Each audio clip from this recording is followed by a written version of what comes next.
That was The Banks of the Danube that I got from the master fiddler Patrick O'Keefe from archive recordings from the early 20th century.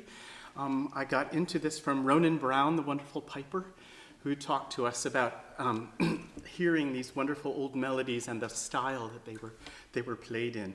I don't think the Danube is anywhere near right here, but it's a wonderful, haunting Irish melody.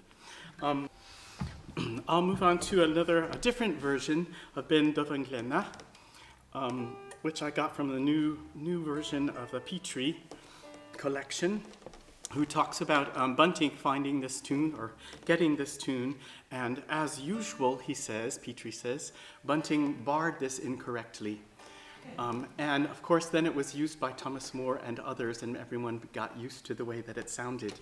But when you put it with the old poem, Petrie rebarred it, and I think it sounds kind of wonderful, so I wanted to play that. And then I'll go right into the two laments, the O'Donnell and the O'Neill laments, which are also from archive fiddle recordings.